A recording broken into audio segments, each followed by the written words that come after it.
A primeira lei, torne-o claro. 4. O homem que não parecia bem. O psicólogo Georg Klein certa vez me contou a história de uma mulher que, depois de trabalhar anos como paramédica, surpreendeu a todos em uma reunião de família. Assim que chegou, olhou para o sogro e disparou: "Não gostei da sua aparência." O sogro, que estava se sentindo perfeitamente bem, respondeu em tom de brincadeira: "Bem, eu também não gostei da sua." "Não", insistiu ela. "Você precisa ir para o hospital agora." Poucas horas depois, o homem enfrentava uma cirurgia salvadora após um exame revelar que ele tinha um bloqueio em uma artéria importante e corria risco imediato de sofrer um ataque cardíaco. Sem a intuição de sua nora, ele poderia ter morrido. O que a paramédica viu? Como previu o iminente ataque cardíaco do sogro?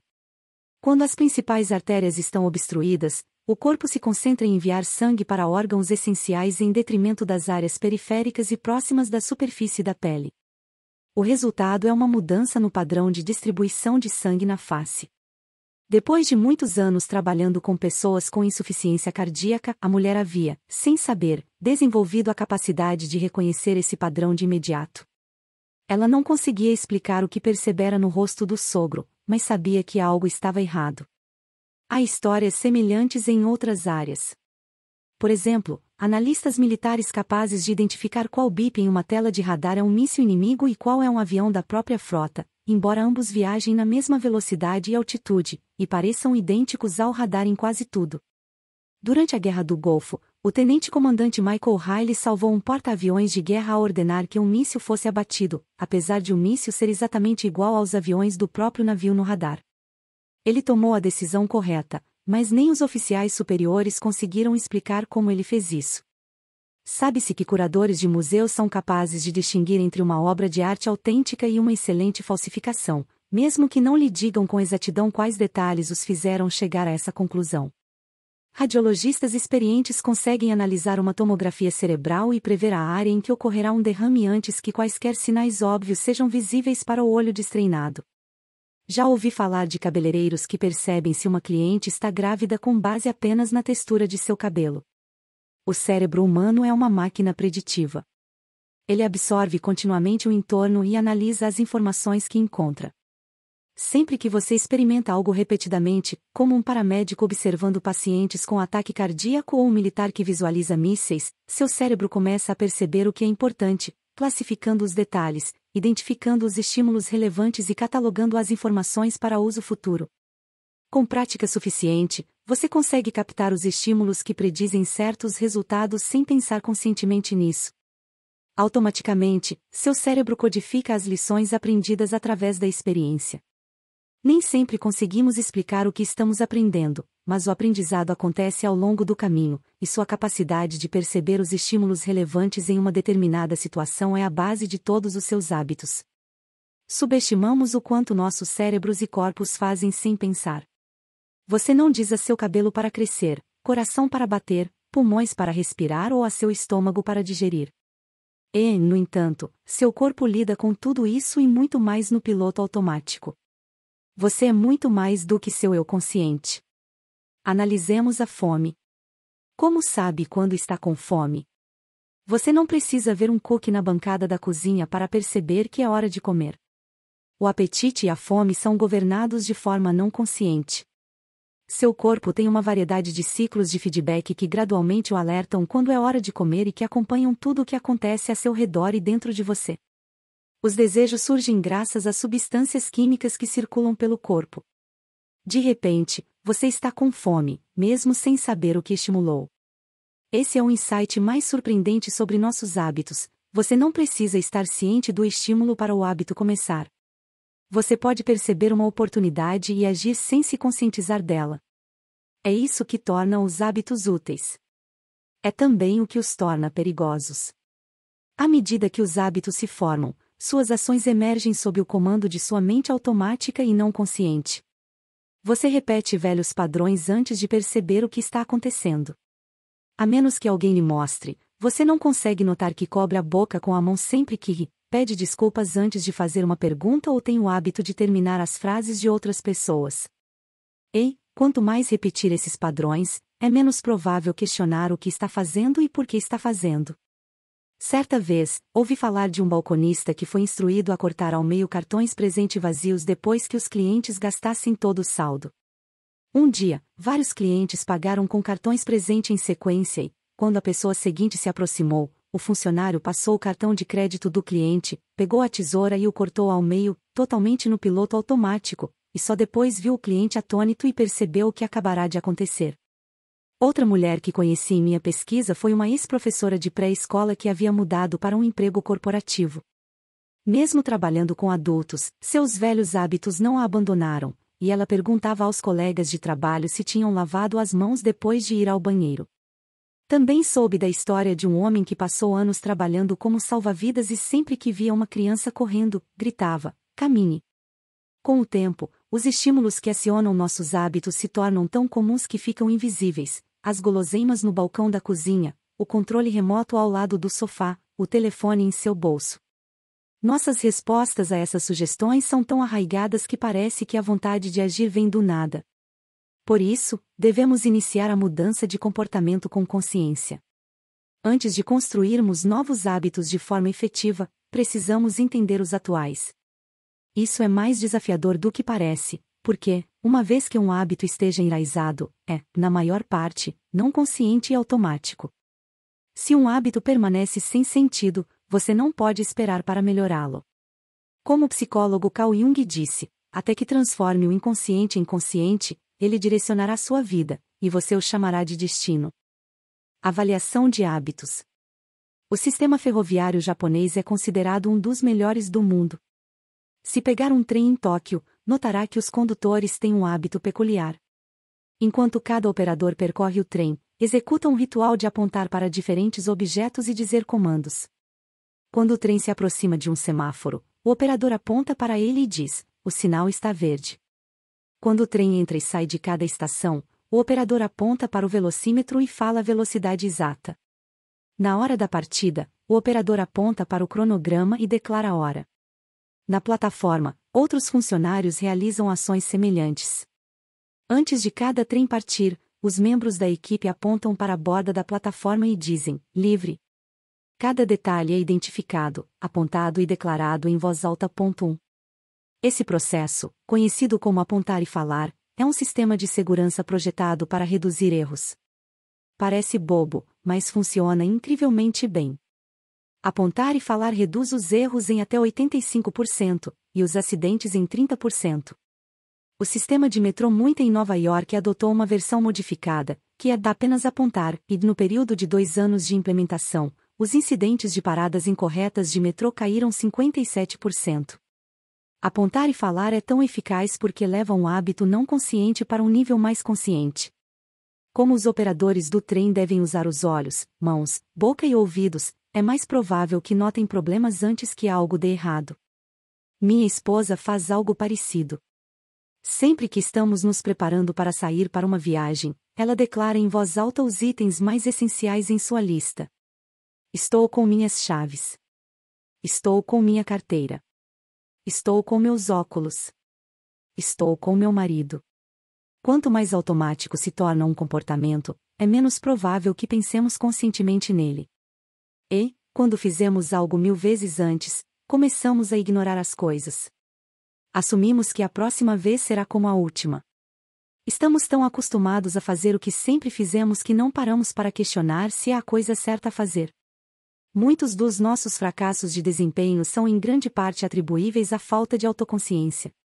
Um dos nossos maiores desafios na mudança de hábitos é manter a consciência do que estamos realmente fazendo. Isso ajuda a explicar por que as consequências dos maus hábitos podem nos surpreender.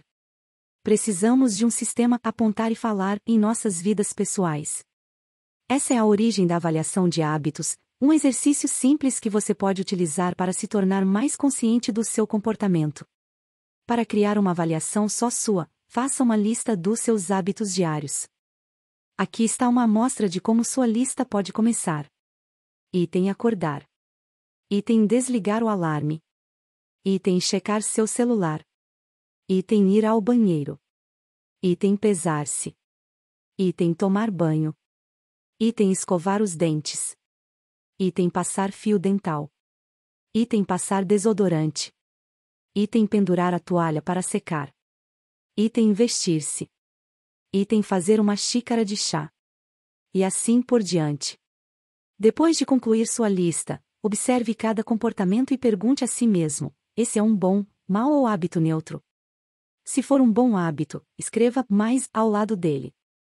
Se for mau, escreva menos. Se for neutro, igual. Por exemplo, a lista anterior poderia ficar assim: item acordar. Item desligar o alarme igual. Item checar seu celular, menos. Item ir ao banheiro. Item pesar-se mais. Item tomar um banho mais. Item escovar os dentes mais. Item passar fio dental mais. Item passar desodorante mais. Item pendurar a toalha para secar igual. Item vestir-se igual. Item fazer uma xícara de chá mais. As pontuações que atribui a um determinado hábito dependem de sua situação e objetivos. Para alguém tentando perder peso, comer um pãozinho com manteiga de amendoim toda manhã pode ser um mau hábito. Para alguém que está tentando ganhar peso e criar músculos, o mesmo comportamento pode ser um bom hábito. Tudo depende de seus objetivos. Avaliar seus hábitos é um pouco complexo por outro motivo também. Os rótulos bom hábito e mau hábito são ligeiramente imprecisos. Não há bons ou maus hábitos. Existem apenas hábitos eficazes. Ou seja, eficaz na resolução de problemas. Todos os hábitos lhe servem de alguma forma, até mesmo os maus, e é por isso que você os repete. Para esse exercício, classifique seus hábitos de acordo com a forma como serão benéficos em longo prazo. De modo geral, bons hábitos terão resultados positivos líquidos, os maus, negativos. Fumar um cigarro pode reduzir o estresse momentâneo, essa é sua função, mas não é um comportamento saudável em longo prazo. Se ainda tiver problemas para avaliar certo hábito, aqui está uma pergunta que gosto de usar: esse comportamento ajuda a me tornar o tipo de pessoa que desejo ser? Esse hábito é um voto a favor ou contra minha identidade desejada? Os hábitos que reforçam sua identidade desejada geralmente são bons, os que entram em conflito com ela, ruins. À medida que você cria sua avaliação de hábitos, não há necessidade de alterar nada no início. O objetivo é simplesmente perceber o que realmente está acontecendo. Observe seus pensamentos e ações sem julgamento ou críticas internas. Não se culpe por suas falhas. Não se elogie por seus sucessos. Se você come uma barra de chocolate todas as manhãs, reconheça isso, quase como se estivesse observando outra pessoa.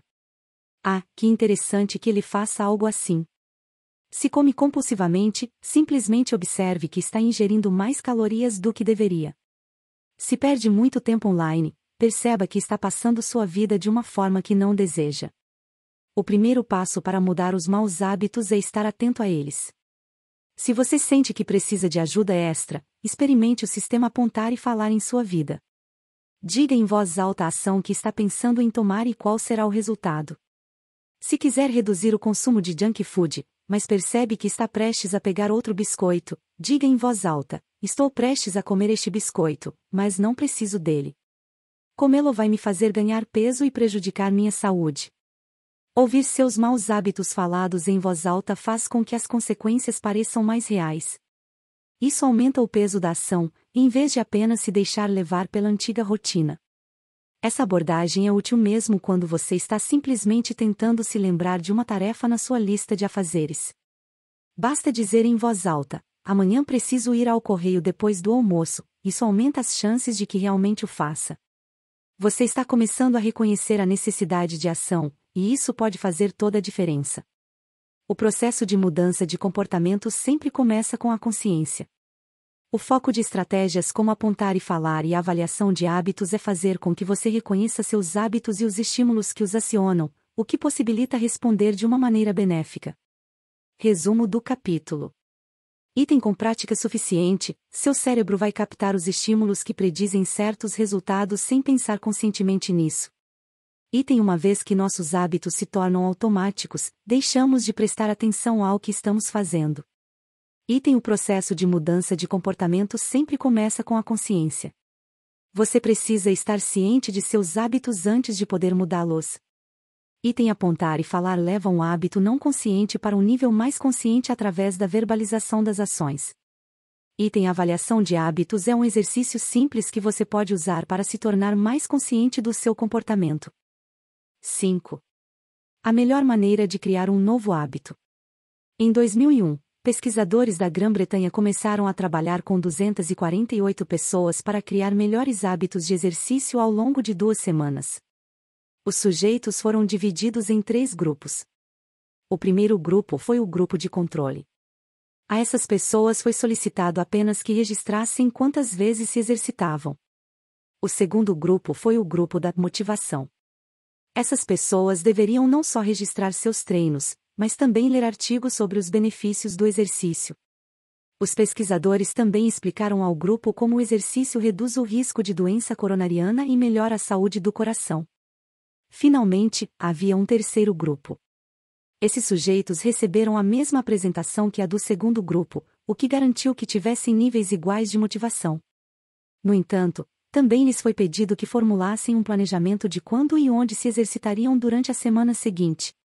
Especificamente, cada membro do terceiro grupo tinha que completar a seguinte frase: durante a próxima semana, vou participar de pelo menos 20 minutos de exercícios vigorosos em dias às horas em locais.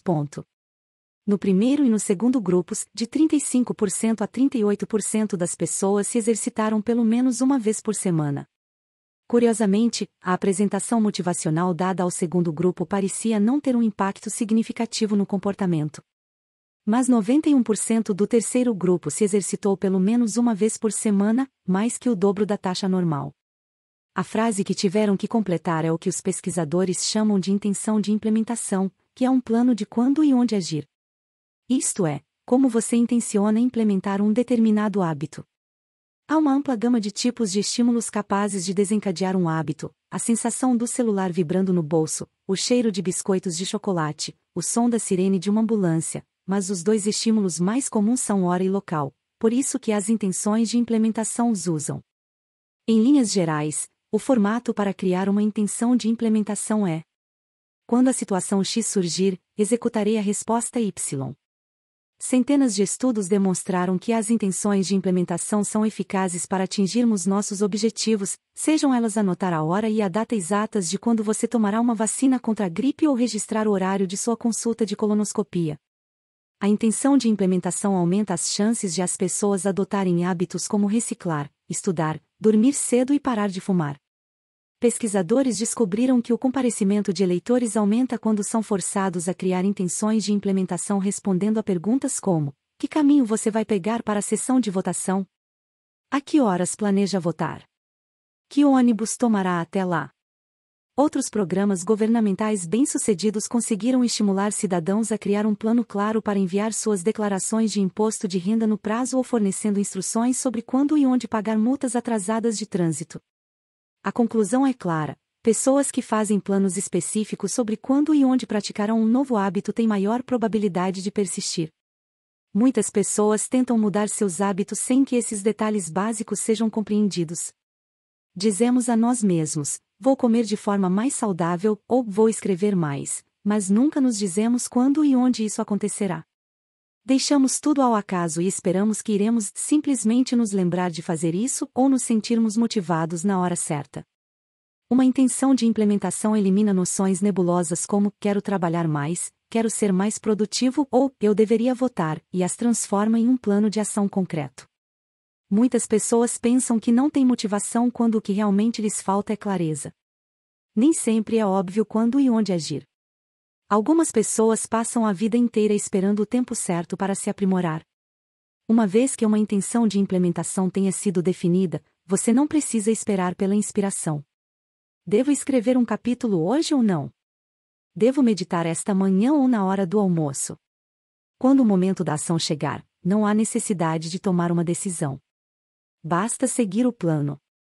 A maneira simples de aplicar essa estratégia a seus hábitos é completar esta frase: eu irei a comportamentos às horas em local. Item meditação. Vou meditar por 1 minuto às 7 horas na minha cozinha. Item estudar. Vou estudar espanhol por 20 minutos às 18 horas no meu quarto. Item exercício. Vou me exercitar por 1 hora às 17 horas na academia.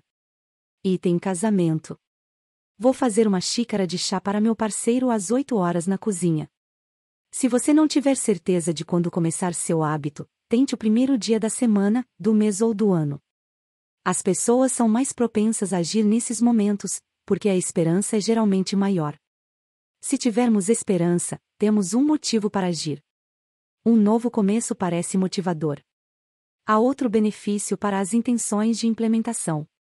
Ser específico sobre o que quer e como alcançar ajuda a dizer não a coisas que sabotam o progresso, distraem sua atenção e afastam você do curso.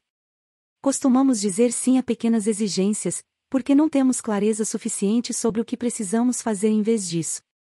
Quando seus sonhos são vagos, é fácil racionalizar pequenas exceções durante todo o dia e nunca chegar às coisas específicas que precisa fazer para ter sucesso. Dê a seus hábitos um tempo e um espaço para viver no mundo. O objetivo é tornar a hora e o local tão óbvios que, com repetições suficientes, você sinta vontade de fazer a coisa certa no momento certo, mesmo que não saiba dizer porquê. Como o escritor Jason Zweig observou, obviamente, você nunca vai se exercitar sem um pensamento consciente. Mas como um cachorro salivando ao som de uma campainha, talvez você comece a sentir uma certa inquietação na hora do dia em que normalmente se exercita. Há muitas maneiras de usar intenções de implementação em sua vida e trabalho. Minha abordagem favorita é uma que aprendi com o professor Beijo Fogg, de Stanford, uma estratégia chamada de empilhamento de hábitos. Empilhamento de hábitos, um plano simples para reformular seus hábitos. O filósofo francês Denis Diderot viveu quase toda a sua vida na pobreza, mas tudo isso mudou em um dia de 1765.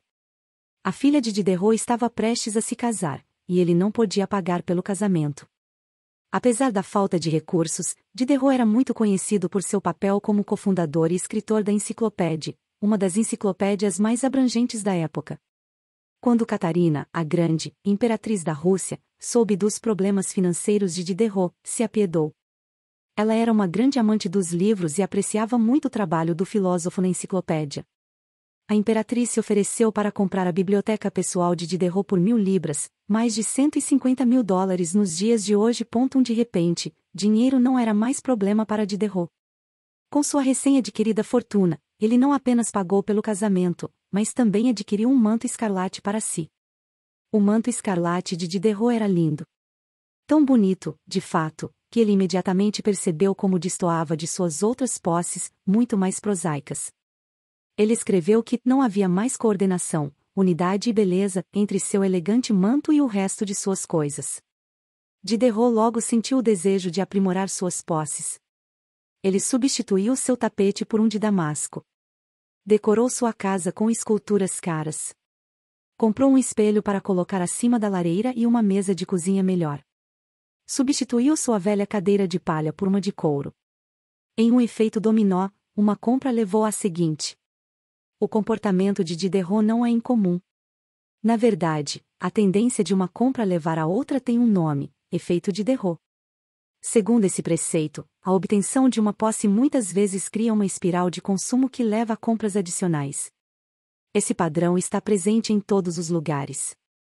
Você compra um vestido e tem que comprar novos sapatos e brincos para combinar. Compra um sofá e de repente questiona o layout de toda a sua sala de estar. Adquire um brinquedo para o seu filho e logo está comprando todos os acessórios que o acompanham. É uma reação em cadeia de compras. Muitos comportamentos humanos seguem esse ciclo. Você normalmente decide o que fazer a seguir com base no que acabou de fazer. Ir ao banheiro o leva a lavar e secar as mãos, o que o faz lembrar que precisa colocar as toalhas sujas na lavanderia, então adiciona sabão em pó na lista de compras, e assim por diante. Nenhum comportamento acontece isoladamente. Cada ação se torna um estímulo que aciona o próximo comportamento. E por que isso é importante? Quando se trata de criar novos hábitos, você pode usar a conexão de comportamento a seu favor. Uma das melhores maneiras de adquirir um hábito é identificar um atual, que já faz todos os dias, e, em seguida, empilhar seu novo comportamento sobre ele. Isso é um empilhamento de hábitos. O empilhamento de hábitos é uma forma especial de intenção de implementação. Em vez de parear seu novo hábito com um horário e local específicos, você o pareia a um hábito atual. Esse método, criado por Beijo Fogg como parte de seu programa Tiny Habits e Pequenos Hábitos, pode ser usado para projetar um estímulo óbvio para praticamente qualquer hábito. A fórmula de empilhamento de hábitos é: depois de o hábito atual, eu irei a novo hábitos. Por exemplo, item meditação. Depois de tomar café toda manhã meditarei por 1 minuto. Item exercício. Depois que eu tirar meus sapatos de trabalho, vou imediatamente vestir minhas roupas de ginástica. Item gratidão. Depois de me sentar para jantar, direi uma coisa pela qual estou grato que me aconteceu hoje. Item casamento. Depois que eu for para a cama à noite, vou dar um beijo no meu parceiro. Item segurança. Depois de colocar meus tênis de corrida, vou enviar uma mensagem para um amigo ou familiar avisando onde estou correndo e quanto tempo levará. A chave é amarrar seu comportamento desejado em algo que já faz todos os dias. Depois de dominar essa estrutura básica, você pode criar pilhas maiores ligando pequenos hábitos. Isso permite que aproveite o impulso natural de um comportamento que o leva ao próximo, uma versão positiva do efeito de Derro. Empilhamento de hábitos. Sua pilha de hábitos da rotina matinal pode ser assim. 1. Depois de tomar uma xícara de café, vou meditar por 60 segundos. 2. Depois de meditar por 60 segundos, vou escrever minha lista de afazeres do dia. 3. Depois de escrever a lista, vou imediatamente iniciar a primeira tarefa. Ou esta pilha de hábitos para a noite. 1. Depois que terminar de jantar, colocarei meu prato diretamente na lava-louças. 2. Depois de organizar os pratos, vou imediatamente limpar a bancada da cozinha. 3. Depois de limpar a bancada, arrumarei minha caneca de café para amanhã de manhã. Você também pode inserir comportamentos em sua rotina atual. Por exemplo, se já tiver uma rotina matinal parecida com a seguinte: acordar, arrumar a cama, tomar banho. Digamos que queira desenvolver o hábito de ler mais a cada noite. Você pode expandir sua pilha de hábitos e tentar acordar, arrumar a cama, colocar um livro no meu travesseiro, tomar banho. Agora, ao se deitar na cama, toda noite, um livro estará à sua espera. No geral, o empilhamento de hábitos possibilita criar um conjunto de regras simples que guiam seu comportamento futuro. É como se sempre tivesse um plano de jogo para a ação seguinte. Depois de se familiarizar com essa abordagem, você pode desenvolver pilhas de hábitos gerais para guiá-lo sempre que a situação for apropriada. Item exercícios. Se houver escadas, optarei por usá-las em vez do elevador. Item social. Quando for a uma festa, me apresentarei a um desconhecido. Item finanças. Quando eu quiser comprar algo acima de R$ 100, esperarei 24 horas antes de fazê-lo. Item alimentação saudável. Quando me servir de uma refeição, sempre colocarei vegetais primeiro no prato. Item minimalismo. Quando comprar um novo item, doarei algo. Entra um, sai um. Item humor. Quando o telefone tocar, vou respirar fundo e sorrir antes de atender. Item esquecimento. Quando sair de um lugar público, vou verificar a mesa e as cadeiras para ter certeza de que não deixei nada para trás. Não importa como você use essa estratégia, o segredo para criar uma pilha de hábitos bem-sucedida é selecionar o estímulo certo para dar o pontapé inicial.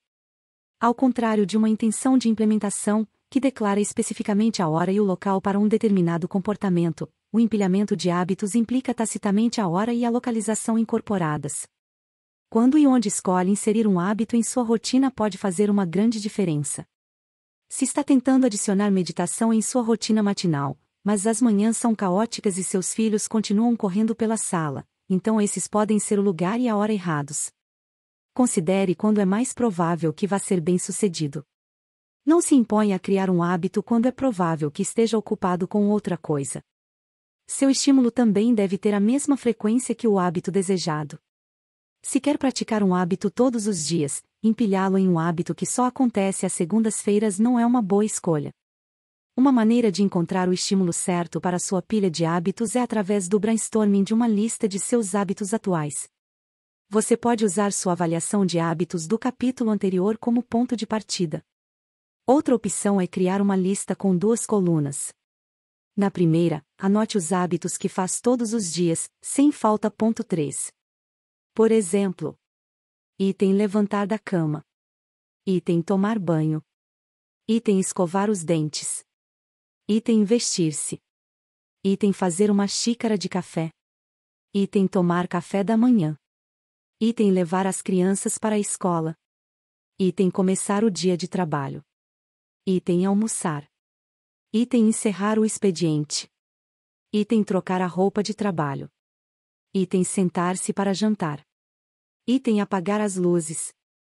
Item ir para a cama. Sua lista pode ser muito mais longa, mas essa serve como ponto de partida. Na segunda coluna, anote todas as coisas que acontecem todos os dias, sem falta. Por exemplo, item o sol nasce. Item você recebe uma mensagem de texto. Item a música que está ouvindo termina. Item o sol se põe. Armado com essas duas listas, você pode começar a procurar o melhor momento para encaixar seu novo hábito em seu estilo de vida. O empilhamento de hábitos funciona melhor quando o estímulo é altamente específico e imediatamente acionável. Muitas pessoas selecionam estímulos muito vagos. Eu mesmo já cometi esse erro. Quando queria começar um hábito de fazer flexões, minha pilha de hábitos era: na minha pausa para o almoço vou fazer 10 flexões. À primeira vista, isso parecia razoável. Mas logo percebi que o estímulo não estava claro. Eu deveria fazer as 10 flexões antes de almoçar? Ou depois? Onde?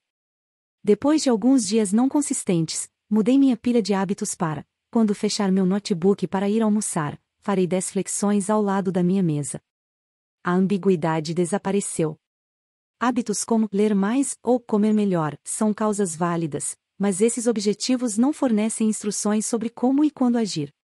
Seja específico e claro: depois de fechar a porta. Depois de escovar meus dentes. Depois de me sentar à mesa. A especificidade é importante. Quanto mais restrita a vinculação de seu novo hábito for a uma sugestão específica, melhores serão as chances de perceber quando chegar a hora de agir. A primeira lei da mudança de comportamento é torne-o claro. Estratégias como intenções de implementação e empilhamento de hábitos estão entre as formas mais práticas de criar estímulos claros para seus hábitos e projetar um plano claro para quando e onde agir. Resumo do capítulo. Item: a primeira lei da mudança de comportamento é torne-o claro. Os dois estímulos mais comuns são a hora e o local. Item: criar uma intenção de implementação é uma estratégia que pode ser usada para parear um novo hábito a uma hora e local específicos. Item: a fórmula da intenção de implementação é: eu a comportamentos às horas em a local. Item: o empilhamento de hábitos é uma estratégia que pode ser usada para parear um novo hábito a um atual. Item: a fórmula de empilhamento de hábitos é: após o hábito atual, eu irei a novo hábito. 6. A motivação é superestimada, o ambiente é mais relevante. Annie Tordick, médica de atenção primária no Massachusetts General Hospital, em Boston, teve uma ideia maluca. Ela acreditava que poderia melhorar os hábitos alimentares de milhares de funcionários e visitantes do hospital sem alterar em nada sua força de vontade ou motivação. Na verdade, ela não planejava sequer falar com eles. Tordick e seus colegas projetaram um estudo de 6 meses para alterar a arquitetura de escolha na lanchonete do hospital. Eles começaram mudando a arrumação das bebidas no local. Originalmente, os refrigeradores localizados ao lado das caixas registradoras no refeitório eram abastecidos apenas com refrigerantes. Os pesquisadores adicionaram água em todos os refrigeradores. Além disso, colocaram cestas com garrafas de água ao lado das estações de alimentos em toda a sala. Os refrigerantes ainda estavam disponíveis nas geladeiras principais, mas a água estava agora disponível em todos os locais com bebidas. Nos 3 meses seguintes, o número de vendas de refrigerantes no hospital caiu 11,4%, enquanto as vendas de água aumentaram 25,8%. Eles fizeram ajustes semelhantes, e viram resultados semelhantes com a comida no refeitório. Ninguém disse uma palavra para os clientes da lanchonete. As pessoas geralmente escolhem produtos não pelo que são, mas por causa de onde estão. Se eu entrasse na cozinha e visse um prato de biscoitos no balcão, pegaria meia dúzia e começaria a comer, mesmo sem ter pensado nisso antes e sem necessariamente estar com fome. Se a mesa comunitária do escritório estiver sempre cheia de donuts e biscoitos, será difícil não beliscar uma vez ou outra. Seus hábitos mudam dependendo do ambiente em que está e dos sinais à sua frente. O ambiente é a mão invisível que molda o comportamento humano. Apesar de nossas personalidades únicas, certos comportamentos tendem a surgir e se repetir sob certas condições ambientais. Na igreja, as pessoas tendem a falar em sussurros. Em uma rua escura, as pessoas andam atentas e cautelosas. Sendo assim, a forma mais comum de mudança não é interna, mas externa. Somos transformados pelo mundo ao nosso redor. Todo hábito depende do contexto. Em 1936, o psicólogo Kurt Lewin escreveu uma equação simples, que faz uma afirmação poderosa: o comportamento, B, é uma função da pessoa, P, e seu ambiente, I, ou B igual F, P, I. Não demorou muito para que a equação de Lewin fosse testada nos negócios. Em 1952, o economista Hawkins Stern descreveu um fenômeno que chamou de sugestão de compra por impulso, que é acionada quando um comprador vê um produto pela primeira vez e vislumbra uma necessidade do produto. Em outras palavras, os clientes ocasionalmente compram um item não porque querem, mas por causa de como é apresentado a eles. Por exemplo, itens no nível dos olhos tendem a ser comprados mais do que os que estão perto do chão. Por esse motivo, você encontrará itens de marcas caras em locais de fácil acesso nas prateleiras das lojas, pois geram mais lucro, enquanto as alternativas mais baratas são escondidas em locais mais difíceis de alcançar. O mesmo vale para as extremidades, as unidades no final dos corredores. Essas prateleiras são máquinas de ganhar dinheiro para os varejistas, porque são locais óbvios expostos a um alto tráfego de pessoas. Por exemplo, 45% das vendas de Coca-Cola vêm especificamente de prateleiras nas extremidades de corredores. Quanto mais evidente a exposição de um produto ou serviço, maior é a probabilidade de você experimentá-lo. As pessoas bebem Bud Light porque ela está em todos os bares e visitam a Starbucks porque há uma loja em cada esquina. Nós gostamos de pensar que estamos no controle. Se escolhermos a água em vez de refrigerante, presumimos que foi uma opção consciente. A verdade, no entanto, é que muitas das atitudes que tomamos a cada dia não são moldadas por propósito e escolha, mas pela opção mais óbvia. Todo ser vivo tem os próprios métodos para perceber e entender o mundo. Águias têm uma impressionante visão a longa distância. Cobras sentem cheiros degustando o ar com suas línguas altamente sensíveis. Os tubarões são capazes de detectar pequenas quantidades de eletricidade e vibrações na água causadas por peixes nas proximidades. Até mesmo as bactérias têm quimiorreceptores, minúsculas células sensoriais que lhes permitem detectar substâncias químicas tóxicas em seu ambiente. Nos seres humanos, a percepção é dirigida pelo sistema nervoso sensorial. Percebemos o mundo através de visão, audição, olfato, tato e paladar. Mas também temos outras maneiras de sentir estímulos. Alguns são conscientes, mas muitos são não conscientes. Por exemplo, você consegue perceber quando a temperatura cai antes de uma tempestade, quando a dor de estômago aumenta ou quando perde o equilíbrio enquanto caminha em solo rochoso. Os receptores de seu corpo captam uma ampla gama de estímulos internos, como a quantidade de sal no sangue ou a necessidade de beber algo quando você está com sede. A mais poderosa de todas as habilidades sensoriais humanas, no entanto, é a visão. O corpo humano tem cerca de 11 milhões de receptores sensoriais. Aproximadamente 10 milhões deles são dedicados à visão. Alguns especialistas estimam que metade dos recursos do cérebro são usados na visão. Dado que somos mais dependentes da visão do que de qualquer outro sentido, não é de surpreender que os estímulos visuais sejam o maior catalisador de nosso comportamento. Por essa razão, uma pequena mudança no que você vê leva a uma grande mudança no que faz. Como resultado, você pode imaginar como é importante viver e trabalhar em ambientes cheios de estímulos produtivos e livre dos improdutivos. Felizmente, há boas notícias a esse respeito. Você não precisa ser vítima do ambiente. Também pode ser o arquiteto. Como projetar seu ambiente para o sucesso? Durante a crise energética e o embargo de petróleo nos anos 1970, os pesquisadores holandeses começaram a prestar muita atenção ao uso de energia do país. Em um subúrbio perto de Amsterdã, eles descobriram que alguns proprietários de casas consumiam 30% menos energia do que seus vizinhos, apesar de as casas serem de tamanho similar e do preço da eletricidade ser o mesmo. Acontece que as casas nesse bairro eram quase idênticas, exceto por um detalhe: a localização do medidor de luz. Em algumas casas, ficava no porão. Em outras, no andar superior, no corredor principal. Como você pode imaginar, as casas com medidores localizados no corredor principal consumiam menos eletricidade. Quando o consumo de energia era óbvio e fácil de rastrear, as pessoas mudavam seu comportamento. Todo hábito é iniciado por um estímulo, e é mais provável que percebamos aqueles que se destacam. Infelizmente, os ambientes em que vivemos e trabalhamos muitas vezes favorecem não praticar certas ações porque não há qualquer estímulo óbvio para acionar o comportamento. É fácil não praticar violão quando ele está escondido no armário. É fácil não ler um livro quando a estante está em um canto do quarto de hóspedes. É fácil não tomar suas vitaminas quando elas estão fora de vista na despensa. Quando os estímulos que desencadeiam um hábito são sutis ou ocultos, são fáceis de ignorar. Por comparação, criar estímulos visuais óbvios chama sua atenção para um hábito desejado. No início dos anos 1990, a equipe de limpeza do aeroporto de Schiphol, em Amsterdã, instalou um pequeno adesivo que parecia uma mosca no centro de cada mictório. Aparentemente, quando os homens se aproximavam dos mictórios, eles apontavam para o que pensavam ser um inseto. Os adesivos melhoraram sua pontaria e reduziram significativamente o escape ao redor dos mictórios.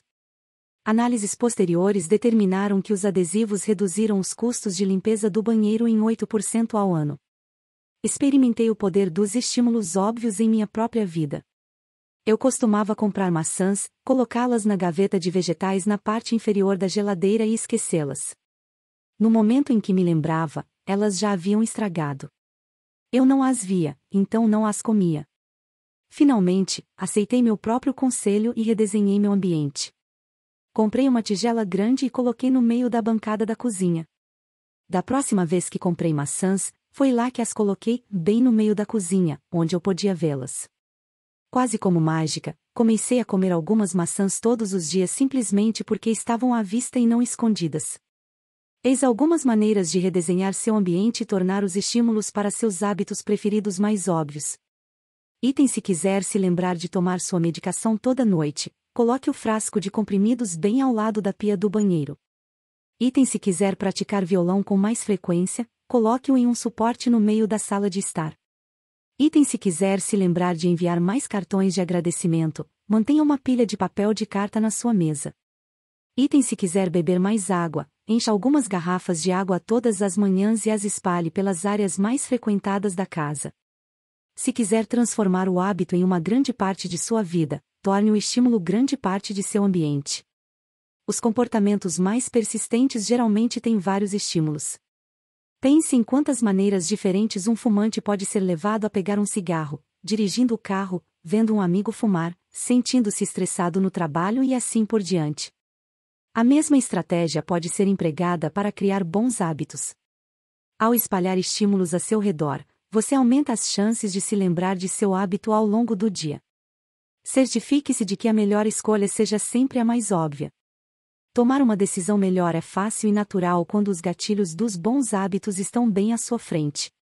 A reconfiguração do ambiente é poderosa não apenas porque influencia o modo como nos envolvemos com o mundo, mas também porque raramente é uma criação nossa. A maioria das pessoas vive em um mundo que os outros criaram para elas. Mas você pode modificar os espaços em que vive e trabalha para aumentar sua exposição a estímulos positivos e reduzir os negativos. O planejamento do ambiente permite retomar o controle e se tornar o arquiteto da sua vida. Seja o criador do seu mundo e não apenas seu consumidor. O contexto é o estímulo.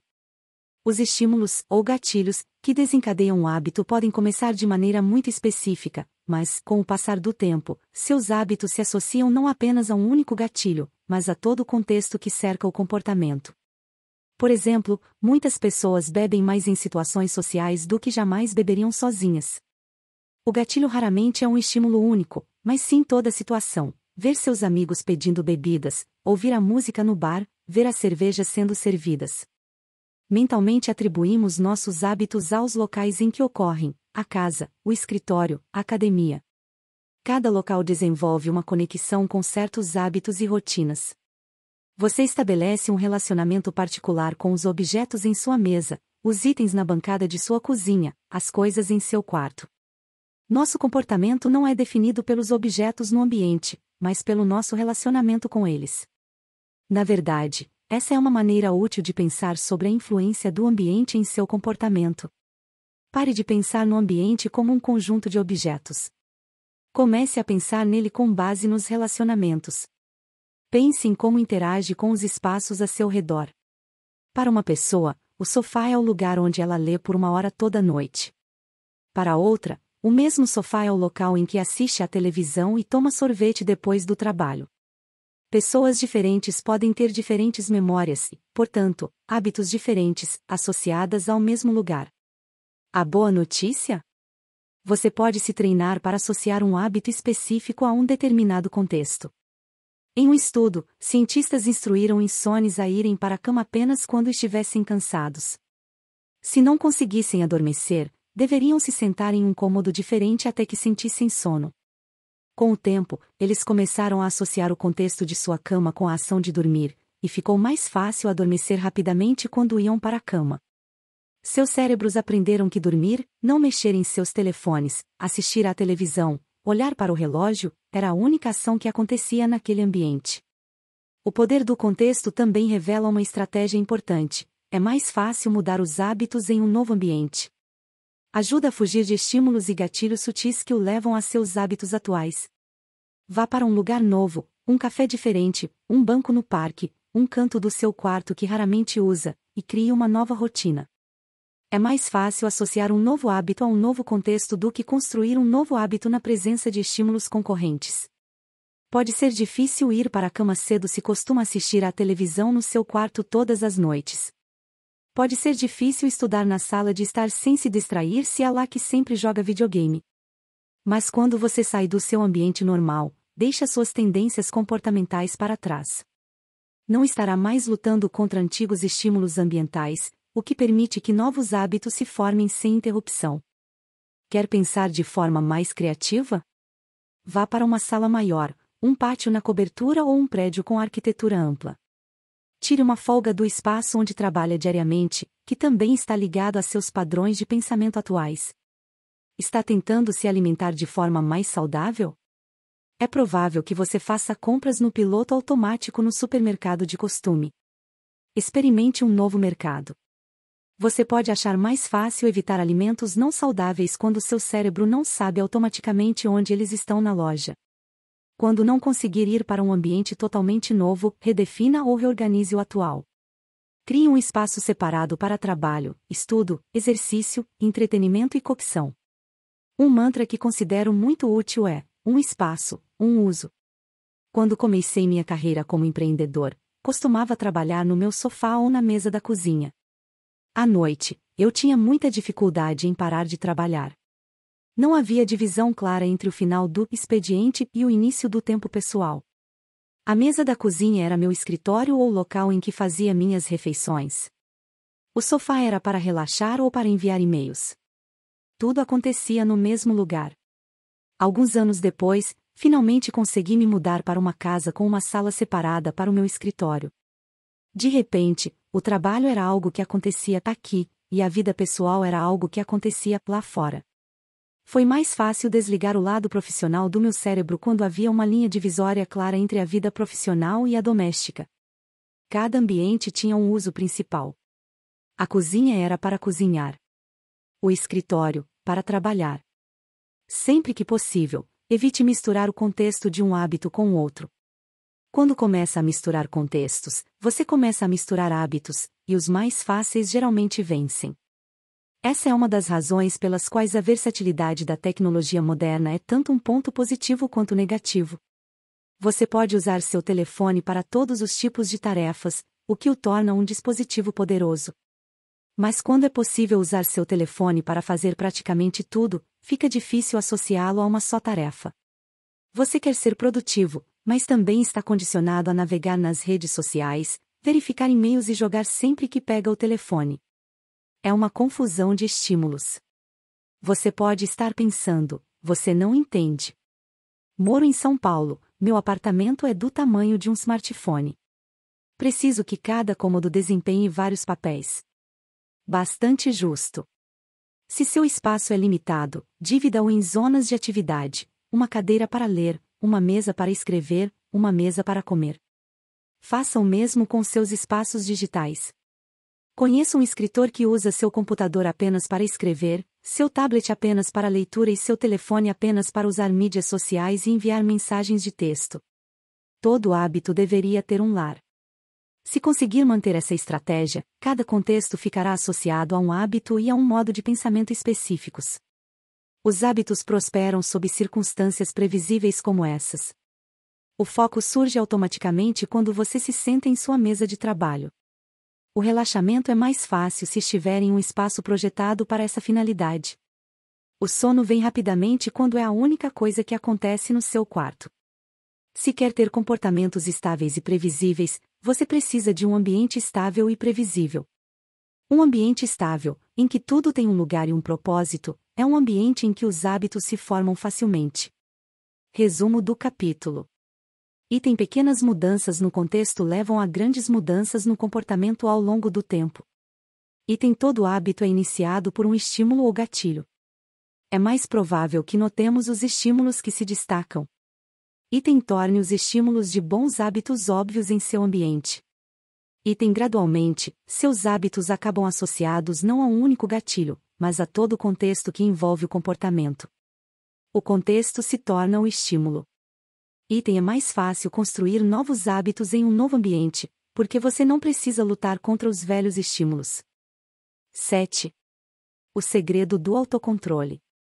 Em 1971, quando a Guerra do Vietnã se aproximava de seu 16º ano, os congressistas Robert Still, de Connecticut, e Morgan Murphy, de Illinois, fizeram uma descoberta que surpreendeu o público norte-americano. Ao visitar as tropas, descobriram que mais de 15% dos soldados dos Estados Unidos em serviço eram viciados em heroína. Pesquisas complementares revelaram que 35% dos militares no Vietnã haviam experimentado heroína e 20% estavam viciados. O problema era ainda pior do que se pensava inicialmente. A descoberta levou a um alvoroço em Washington, que, dentre outras coisas, levou à criação do Escritório de Ação Especial de Prevenção ao Abuso de Drogas, sob o comando do presidente Nixon, para promover a prevenção e a reabilitação e acompanhar os membros dependentes em sua volta para casa. Lee Robbins era um dos pesquisadores responsáveis. Em uma descoberta que lançou por terra todas as crenças até então aceitas sobre o vício, Robbins revelou que quando soldados que haviam sido usuários de heroína voltavam para casa, apenas 5% retomava o vício dentro de um ano, e apenas 12% recaía dentro de 3 anos. Em outras palavras, aproximadamente 9 entre 10 soldados que usavam heroína no Vietnã eliminaram o vício quase da noite para o dia. Essa descoberta contradizia a visão predominante na época, que considerava a dependência de heroína uma condição permanente e irreversível. Em vez disso, Robbins revelou que os vícios poderiam desaparecer espontaneamente se houvesse uma mudança radical no ambiente.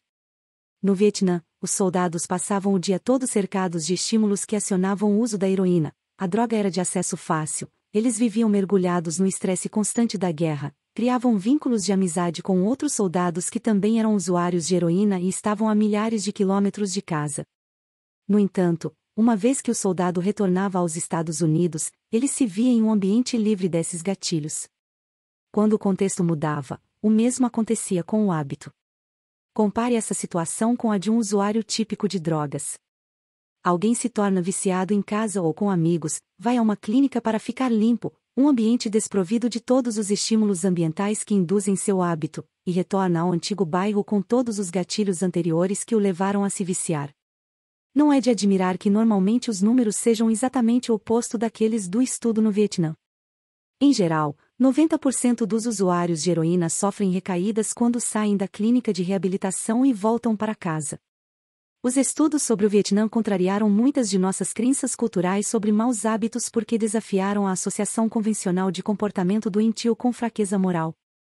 Se você tem excesso de peso, é fumante ou viciado, deve ter ouvido durante toda a sua vida que isso é falta de autocontrole, talvez até mesmo que você é uma pessoa ruim. A ideia de que um pouco de disciplina resolveria todos os nossos problemas está profundamente arraigada em nossa cultura. No entanto, pesquisas recentes demonstram algo diferente. Quando os cientistas analisam pessoas que parecem ter um tremendo autocontrole, verifica-se que os indivíduos não são tão diferentes daqueles que têm dificuldade em se controlar. O que acontece na verdade é que pessoas disciplinadas são melhores em estruturar suas vidas de uma forma que não exija força de vontade ou autocontrole hercúleos. Em outras palavras, eles passam menos tempo em situações tentadoras.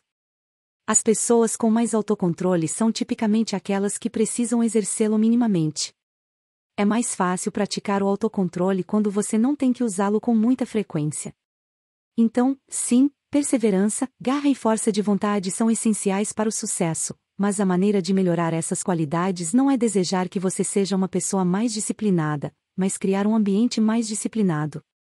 Essa ideia que desafia o senso comum faz ainda mais sentido quando você entende o que acontece quando um hábito é formado no cérebro. Um hábito que foi codificado na mente está pronto para ser usado sempre que a situação pertinente surge. Quando Patty Ovell, uma terapeuta de Austin, Texas, começou a fumar, costumava fumar enquanto andava a cavalo com um amigo. Em determinado momento, ela parou de fumar e conseguiu se manter longe do vício por anos. Ela também parou de andar a cavalo. Décadas mais tarde, ao retomar os passeios a cavalo, viu-se novamente desejando um cigarro pela primeira vez em anos. Os estímulos ainda estavam internalizados, e ela só não se expunha a eles há muito tempo. Uma vez que um hábito tenha sido codificado, o desejo de agir surge sempre que os estímulos ambientais reaparecem. Essa é uma das razões pelas quais as técnicas de mudança de comportamento podem sair pela culatra. Envergonhar as pessoas obesas com apresentações sobre perda de peso pode fazer com que se sintam estressadas e, como resultado, muitas pessoas retornam à sua estratégia preferida de enfrentamento: comer demais. Mostrar fotos de pulmões enegrecidos para fumantes leva a níveis mais altos de ansiedade, o que leva muitas pessoas a procurar um cigarro. Se você não prestar atenção nos estímulos, poderá provocar o exato comportamento que deseja interromper. Os maus hábitos são autocatalíticos, o processo se retroalimenta. Eles provocam os sentimentos que tentam entorpecer.